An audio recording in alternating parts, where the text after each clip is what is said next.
Good stuff. Magic has said that he's going to speak to the young guys, sort of make sure everything's copacetic. He is in Philadelphia today.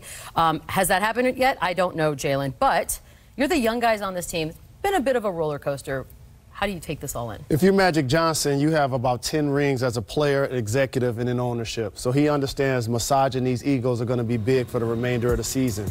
So he's going to fly and talk to the team and let Ingram and Ball know, I took you #2 overall. Kuzma, I believed in you late in the first round. Hart, I took you in the second round. You guys have to be professionals and finish out this season and give us a chance to actually not only make it to the playoffs, but to go a little bit further. So you'll see Magic do a few interviews nationally this week. He'll probably call up Rachel and go on the jump. But more importantly, now it's time for them to get out there and play good basketball and try to get in the playoffs. Yeah, I agree. I think Magic's doing the right thing.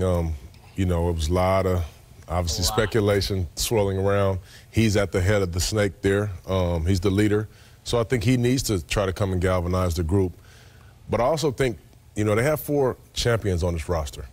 Bron, Rondo, even JaVale, Tyson Chandler. Those guys are also responsible of going and hugging the young guys. You know, loving the young guys, saying, listen, what's done is done. You're going to be here. Let's put it all together and go try to make the playoffs and make some noise. To me, these guys are grown men. They don't need to be massaged egos by Magic Johnson. Listen, this is the business. This is what you signed up for. This is what you knew it was going to be when LeBron came. I mean, come on, Paul. Take it for what it is. Paul, stop. These are grown men. Listen, come on. Nobody needs to come in here and tell you they sorry or you were in rumors. You got to deal with it. That's what comes with being in the NBA. Paul, you didn't get moved. If you didn't get moved, so now it's time to forget about it and play. You stayed put. See, some of us forget. Some of us forget when we was players.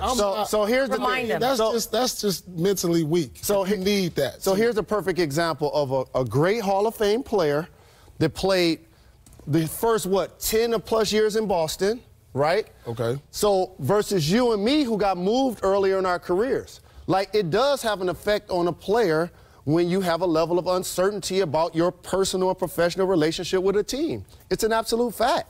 Do you argue that? So that means that I need the president to come in here and apologize. That's his job. I think really everybody. It's happening across the league. Everybody. It is. It's because Magic, this is national news. You think this hasn't happened across the league with other teams? I don't hear about any other presidents coming in there having to massage these guys' egos and Maybe stuff. you don't hear about it. I know we don't hear about it. This is the Lakers. This is part of the business. It is a part of the business. Grow up.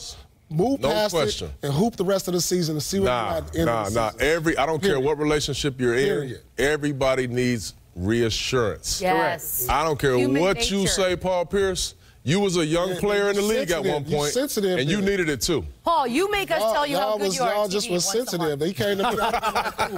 I'm cool. You're doing a good job, Paul. Move me then.